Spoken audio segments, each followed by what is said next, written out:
The most listened to liberal talker in America is back. Here's Ed Schultz. Oh, we got a little revolt going on over there on the righty side. Tea Partiers, they want to get rid of John Boehner because he, I guess you could say for lack of a better term, he caved this morning. Says that there will be a clean debt ceiling passed. Here's how it's going to come down. Boehner is going to serve up just enough votes if Nancy Pelosi gets every Democrat on board to say yes to raising the debt ceiling. So, of course, Boehner can blame the Democrats. And so the House Republicans scrapped a plan they devised Monday night to raise the debt ceiling with an additional measure to reverse veterans' cuts. Instead, they're going to go clean. For more on this, member of the House Budget Committee, Hakeem Jeffries, Congressman from New York. Congressman, good to have you with us. Ed, great to be on. What do you make of this news? Actually, this is good news. There's no hostage taking this time around. Well, this would represent progress. Things can change in an instant around this place. I figured that out during my year plus in the House of Representatives. But if things hold and we do have a clean debt ceiling vote tomorrow, that's good for the American people, who I think are tired of the hostage taking and the ransom notes that the extremist elements of the GOP continue to try and abstract for simply doing what our responsibility is. In fact, here, constitutionally, the 14th Amendment says that the public debt shall not be questioned, and there is no reason for us to try to extract concessions for ideologically extreme elements of the Republican Party in order to make sure that the full faith and credit of the United States is protected. Mm-hmm. Well, how long do you think this will be? Is this going to be a year extension of the debt limit? Is this the way it's going to work? Well, that's an interesting question. Initially, there had been significant conversation of extending and or suspending the debt ceiling that will take us through the end of the year into the early part of next year. That would make the most sense. And the Republicans seem to be incentivized, at least their leadership, to take this out of an election year to avoid the type of messy fight that they inflicted upon us in connection with the government shutdown. And so there's great anticipation as to the final product, but the expectation is that it should take us through the end of this year, which would be a very positive step for the economy and for the country. All right, Tea Partiers not happy. Well, first of all, before I get to that, do you think there'll be enough Republican support to pass this debt ceiling? I mean, I don't know if every Democrat's going to be on board, but this will put pressure on the Democrats to vote yes, and then Boehner can serve up 17, 18 votes. I mean, that's what his game plan is. Your thoughts on that?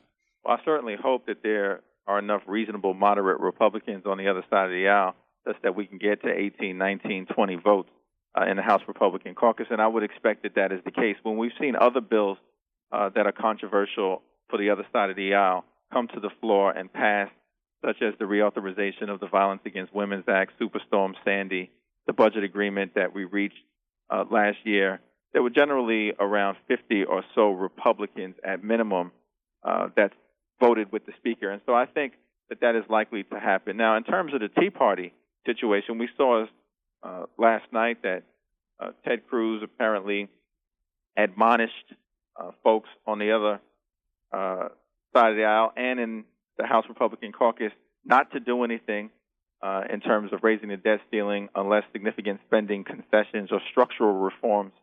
Now, what was amazing about that, Ed, is that for us to take a lecture from Ted Cruz on irresponsibility is kind of like Justin Bieber teaching a class on mature behavior. There's just no credibility. Mm-hmm. He is almost single-handedly responsible for plunging us into a government recession that cost the American economy $24 billion in lost economic productivity. And so we don't need to go down a road where a default, in fact, would be even more catastrophic as it relates to the economy. I don't think he has any credibility as a result of what took place over the last several months, and I'm just hopeful that the current view of the leadership to bring a clean debt ceiling vote to the floor tomorrow will hold. Well, they're talking about getting rid of Boehner now. The powerful group that's out there on the Republican side, in an email to the Senate Conservatives Fund Executive Director, Matt Hoskins, wrote, Republicans are giving up because they know that winning is impossible when their leaders are determined to lose. These leaders have telegraphed weakness to the Democrats and sabotaged conservative efforts so many times that Republicans now have no leverage. There's only one solution. John Boehner must be replaced as Speaker of the House. And Hoskins goes on to warn that Republicans will never have any leverage if Boehner stays as Speaker.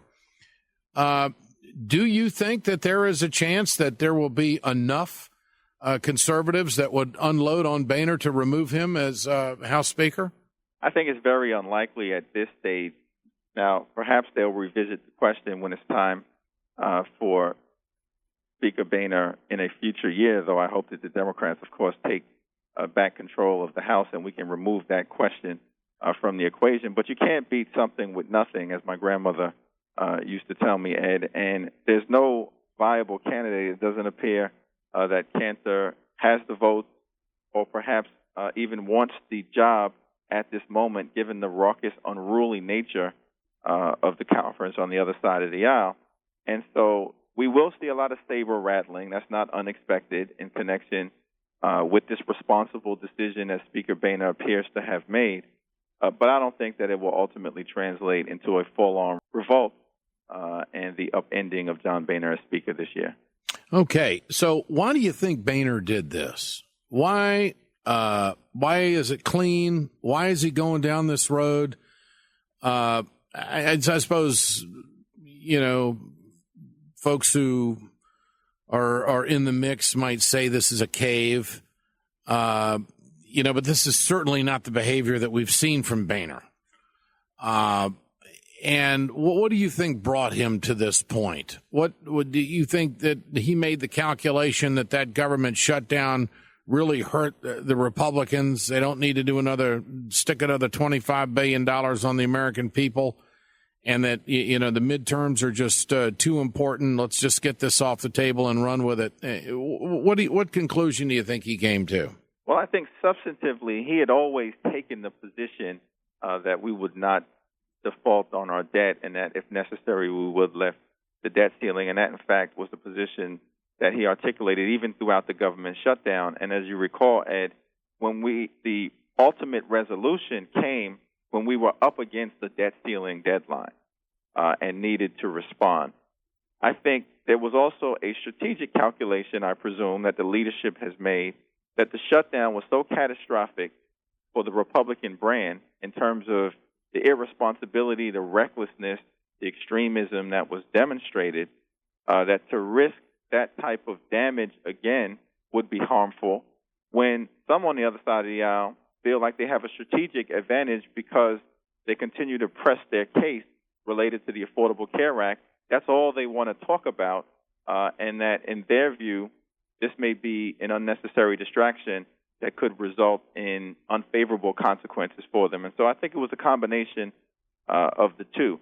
And the reality, Ed, and we've been making the case, and Democrats have been unified on this, the White House, the Senate, Democratic leadership, Nancy Pelosi, Steny Hoyer, Chris Van Hollen, everyone on the Democratic House side saying we need a clean bill. Ronald Reagan raised the debt ceiling 18 times during his presidency. And this doesn't add a single dime to the debt. This is a backward-looking vehicle that gives the administration the opportunity to pay bills that the Congress has already incurred connected to things like the Iraq War, Afghanistan, the Bush tax cuts in 2001 and 2003. And so there was no real credible policy argument for them to make at the end of the day. All right. Hakeem Jeffries, Congressman from Brooklyn, New York, member of the House Budget Committee. Good to have you with us. I appreciate your time. Thanks so much. Ed, always a pleasure.